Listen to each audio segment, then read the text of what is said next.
So up until that point, every conference I had been to, every book I had ever read was marketing.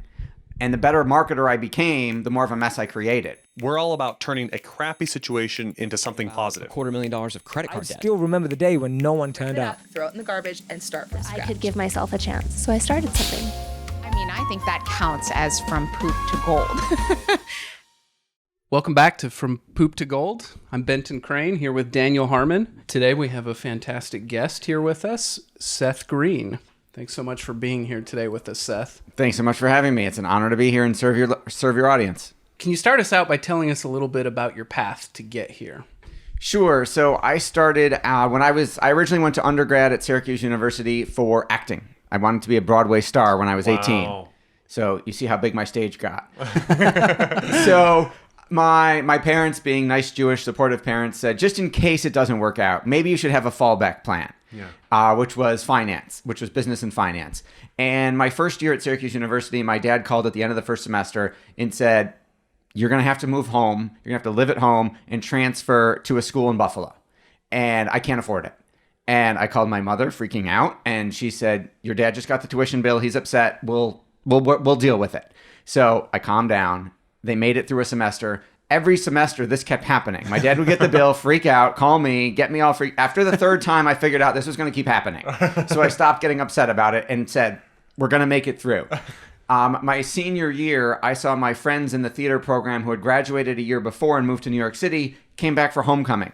And they all told stories about sleeping on people's couches, living in apartments the size of postage stamps, having all their stuff in storage, waiting tables, working temp jobs, trying to get their big break. And I said, oh my God, that starving actor thing is real. Like, I thought it was other people. I didn't think it would apply to me. But all my friends are doing. I said, I don't want to do that. That does not look like fun. That sounds I'm allergic to starving. So I decided to pursue a career in financial services, helping other parents plan for college so their kids did not get traumatized by the tuition bill every semester. So that started my financial services career. I got my securities licenses, went to work for a Fortune 500 company. First day back after getting all my training, my branch manager says, I got you a book where all of your clients are going to come from your whole career. I said, man, I'm young, I'm dumb, I'm going to buy a Ferrari, I'm going to be rich, it's going to be great, give me the book.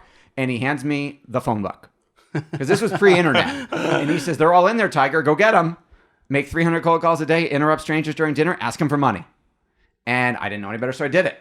And banged my head against the wall, 6 days a week, 300 dials a day. For years, Cold call. all day, until I found Dan Kennedy, the godfather of direct response marketing. I went to my wife and said, honey, I know a year ago we got married. 3 months ago, we had our first baby. We bought our first house, and you just quit your job to be a stay-at-home mom, and I'm the sole breadwinner making cold calls for a living, but I want to go borrow more than our mortgage to go hire this guy, Dan. She said no. I asked the same question for 30 days in a row. Her answers, you can add whatever profanity you want. You wouldn't be far off. 31 days later, she said, you better pray this works.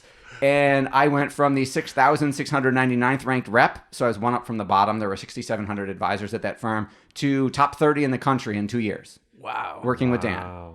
And I got written about in every industry journal in financial services. And the phone started ringing of advisors saying, how do I do that? I want to be you when I grow up. And I said, well, I'm 22, but okay. And I said, Dan, what do I do? Well, I faxed Dan and asked, what do I do? And he said, you start a marketing company and do it for him. So I did.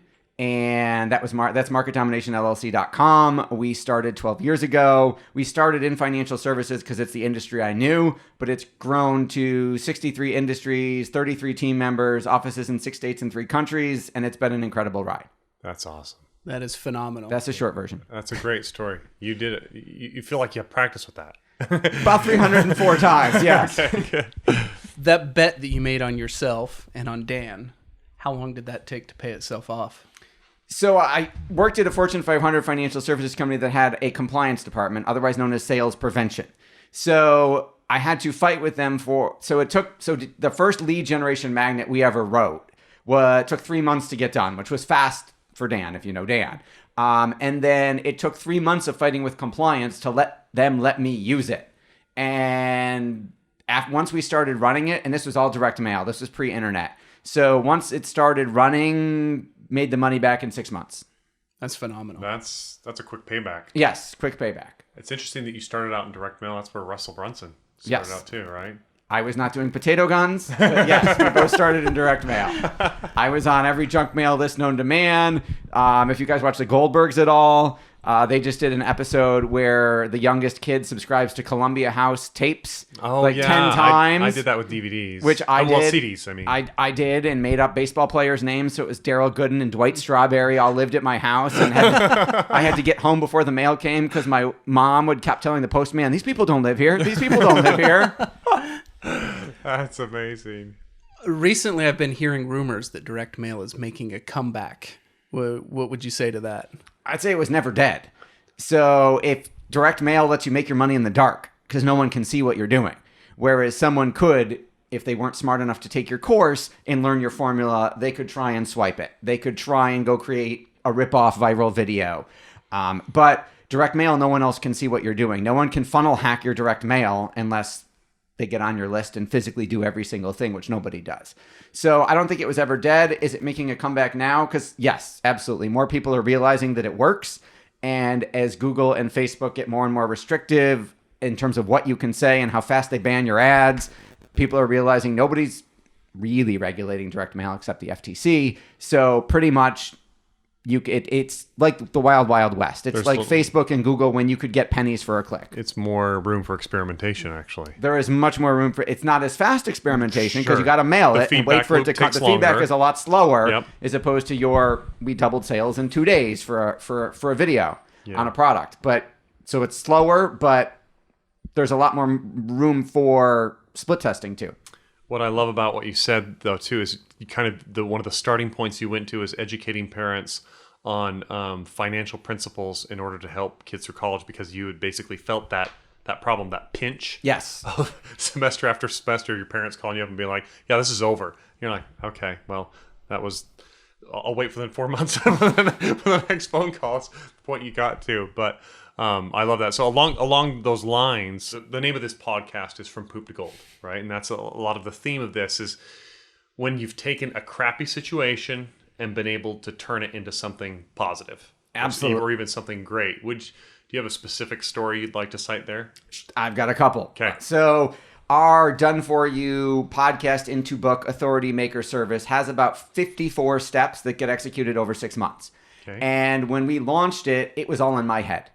Every step was in my head, and I had to remember to tell every employee what to do for which client when. Mm-hmm. So you would imagine things fell through the cracks. Yeah. We ended up with upset clients and upset team members. And every time I would do a launch, we would get a whole bunch of new business, and then I would be terrified. Oh my God, we have to fill. We have to actually deliver what they just paid us for. So out of that came a project management software program that we had built for us that tells every employee what to do for every client every day at the right time, make sure they did it right, and then tells them what to do next. So that software system got my head onto pixels and literally completely freed us up and made our business a whole lot more scalable because it wasn't dependent on me remembering everything. That's awesome. And that has turned into 3 separate software companies now that we are selling to other entrepreneurs and business owners on how to do the same thing. Yeah, I was going to say, when you went and got the expertise to build that software out, who is it that you ended up going to? Did you just hire in-house programmers? Is that what you did? It's funny. I met someone at a digital marketing event when I was in the midst of this crisis. Yeah. And he asked the magic question we ask on every podcast, which is, what's your biggest challenge? Yeah. And I was open and vulnerable and told him. And he said, oh, I'm a software developer. I can solve that problem. Yes. I built one in my own business that does exactly what you want. I can build it for you. And I said, you're hired. Here's a check. Go. Can you start tomorrow? Yes. That's awesome. That is great. I love it because one of the biggest challenges for an entrepreneur is when you do something really well yourself is to learning to replicate yourself, right? Yes. That's literally what we call it. It's cloneyourselfsoftware.com. Yeah. Gets you to clone yourself. Yep. So through all of these, you have helped many, many companies grow. Everything from brick and mortar to startups to Fortune 500s. If you had to give just 3 tips to our listeners, 3 tips for success, what would those be? Oh, man, that's a great question. 3. Okay. Never give up. delegate and hire. I would have delegated and hired a whole lot faster. Okay. And two most painful lessons were, one, build systems so that that can be run by anybody. Yeah. The whole E-myth, it should be so easy a teenager could do it, even though they're not gonna. And then I would say don't spend the money till it actually clears the bank, because we have another story, I'll do the short version of, where we had a 9-month sales cycle with one of the largest personal injury lawyers in a multi-state region. Those guys are on TV all the time, and they were going to be our newest, largest client. And my wife and I, we were shopping for a new house because we had just had our third baby. She was shopping in the price range the mortgage broker gave us, which she did not realize was dependent on that contract coming through. And guy says, yes, give me a contract on Monday. I'll get you a check.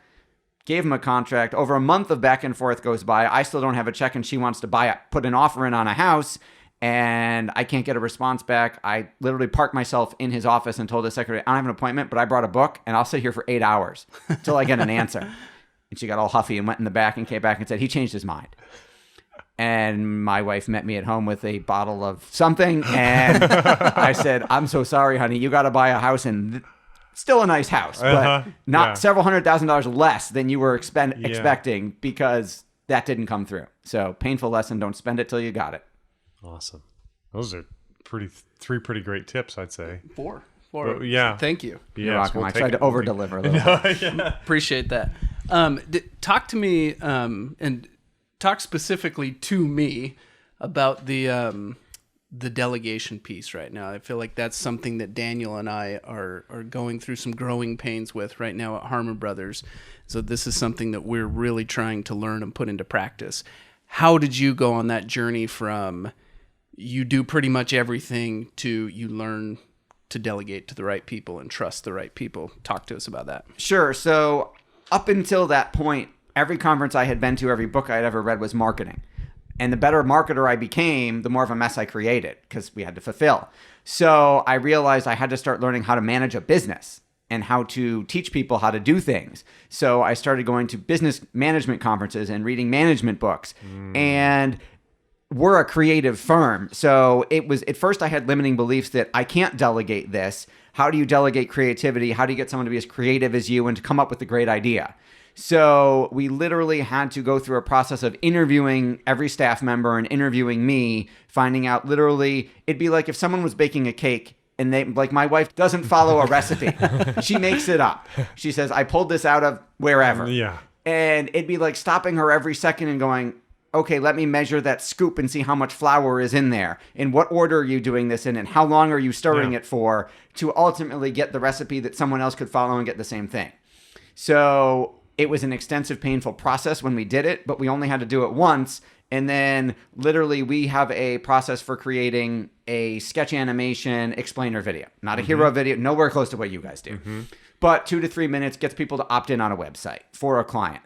And I finally was able to distill out what are the elements in our copywriting formula, so that literally our videographer was our test project. She interviewed the client, she wrote the script, and I wrote it just in case she didn't work out. I was ready with a backup, and she literally wrote a script that was 80% of what I wrote, following the process. And I said, that's good enough. The client's never going to know the difference. It's going to work just as well. Hallelujah. I don't have to do all the copywriting anymore. I can hire writers and say, just go follow this process. Because if my video girl can do it, anyone can do it. And that's kind of the rule, right? If you can get 80% of the way there with somebody else, it's time to delegate it. It's close enough. Yeah. So you mentioned that you had wanted to be an actor. And obviously you're a writer, you're a creative at your core, is what I feel like. And you've obviously got a sense of humor. So talk to me a little bit about your creative process. So we do a lot of research first, which is the unglamorous, unsexy part, not the Mad Men. Oh, look, we came up with this great hook. So we will try and get all of the top trade journals in whatever industry we're going into. We'll see, we'll use various forms of spy software to see what type of ads are running in that industry and go through those websites or funnels and see what's working for them. We will read, I'm a voracious reader, I will read the top 5 or 10 best-selling books on Amazon in that category and reach out to a number of my colleagues in the industry who I know work in one or particular niches and say, hey, do you have a 20-page VSL that has worked for that? Can I see it? And then get all of that into whoever the person who's doing the writing is in my head. Yep. And then out pops, after we do a bunch of client interviews, the combination of I've forgotten all the stuff in my head, but I've got the client story and I can now write it in a way that has sex appeal. Yeah. It's very similar to our process. We call it our deep dive. Yeah. Get a brain dump from the client, go through and fall in love with the product ourselves, use it, test it, all that stuff. Yep, we're the same way. They've got to send it first. We've got to go through their course or whatever it is and say, we've got to talk to their existing customers, make sure they're thrilled. Do the industry research, all that stuff. I don't yet read all of the top 5 best-selling books on Amazon in the industry. I should maybe add that one to my list. It's pretty great.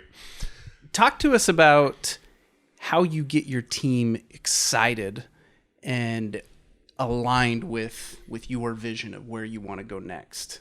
So we do a morning huddle every day. We go through what everybody's working on. We go through what reporting on every client. How are they doing? What's working? What's not? What can be improved? We did the vision together. So when it was just me, it was totally different. But now it's me and every department head, and then ultimately every team member who kind of has to buy in and get sold on, drink the Kool-Aid. And we've had employees over the years who didn't, and they're not with us anymore. Yeah, you bet. So we only want people who are lifers, who are going to be with us forever. And I mean, our vision, we talk about how marketing saves lives. So, we literally had helped build the nation's largest chain of stem cell clinics. And we would fill their seminar rooms, and they'd go open an office in every city, and we'd fill the office by driving Facebook ads and print ads and videos to fill those seminar rooms. And the testimonials would come back from the patients who would say, my neuropathy was so bad I was going to kill myself, but I saw your ad, I came to a seminar, and it saved my life. And that's why we do what we do. Now, not every product or service saves lives, but if the number reason why entrepreneurial couples get divorced is because they fight over money, and we can fix that with great marketing, then those parents stay together, those kids have a happier household, we're saving lives, ultimately. There's a ripple effect, right? A butterfly effect. We focus on the That's ripple. Awesome. Mm-hmm. No, so I want to hear some of your insights into collaborating with and hiring other people, like how you go about testing a person out, how you set them up for success, what you look for in people that you bring in to your organization. Sure. So we hire for personality and train for skill. So we care more about, is this person fun? Do we want to hang out with them every day, 8+ hours a day? Would my wife like them? And sure. It's important. Yeah, very important. And are they going to add value to the team? Because we can everything we do, we learn from somebody else. Even if we invented the process, we got the idea from somewhere. Right. So it's all learnable. Even if I don't know how to do it, I don't build websites or anything. Somebody taught themselves code or whatever it is. Yeah. I care more about cultural fit. So we hire for personality, train for skill. There's a 90-day probation period where... And they know that going in. Yes, we tell them. That's awesome. Yeah, you start at a lower rate of pay for the first 90 days. Those 90 days are to figure out, can you do the job? Will you do the job? Do you like doing the job? And do we like you? That's right. And if all of that works out, then at the end of 90 days, you'll get a raise and you'll be making more like what you're close to be making. And then your position goes from, independent contractor, most likely, to more permanent employee, and then ultimately to full-time with benefits. Yeah. At what point did your podcast become an essential part of the business? So the podcast was started by accident. So I wish I could take the credit for it, but I had just interviewed 10 or 12 top marketing people for a book I wrote called Cutting Edge Marketing Magic. And I had just started listening to podcasts at the time. And I said, you know what? These podcasts are all just interviews. I've got 10 to 12 recorded interviews. I'm just going to throw them up on iTunes and see what happens. Mm-hmm. And there was no production value whatsoever. It was literally the unedited phone call. So you heard ring, ring, ring. Hi, is Mr. Jones there? Hang on, I'll go get him. It's a pretty great hook. Hey, thanks for doing this. You heard all of it. So the production quality was awful. But the content was really good, apparently really good. The episode with Dan Kennedy, Dan's like, I'm not doing 1-800 Uber conference. I'm doing a rotary dial phone. You can hear the crackling. So the audio quality was awful, but the content was good enough that it took off. And we started getting phone calls and emails, and I said, we should make a real show out of this. So we added production value, and we stopped doing phone call interviews, and we made it a real show. And then when it became a necessity, it's one of our biggest sources of business right now. Kevin Harrington from Shark Tank, one of my business partners and clients, about a year and a half ago said, I want a podcast. I don't want to do any work. And I said, well, I got a successful show already. I'd say B-level show, not A-level. I said, why don't you come on? You can co-host with me. If you're going to co-host, you got to promote the shows that you're on. He said, I can only do one a week, and you're doing 3 or 4 shows a week. I said, fine. You show up for one. You got to promote it to your list, which is what I wanted access to, his influence, and then you have a show. And we'll rebrand it around you, and it became Sharkpreneur, and put some zeros on the end of our reach, because you add Kevin from Shark Tank, and all of a sudden you've got anyone will do your show because who might not have done it if it was just me.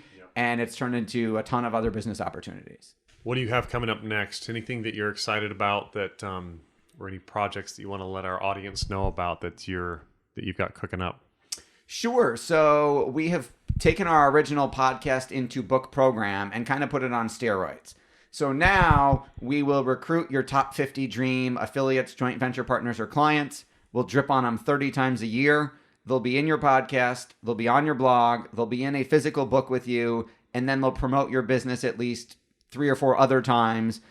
They'll get dripped on via direct mail twice a month. We will go build all of those relationships for you and obviously explode your business. All you've got to do is one show once a week. So we're super excited for the launch of our Dream 50 program is what we're calling it.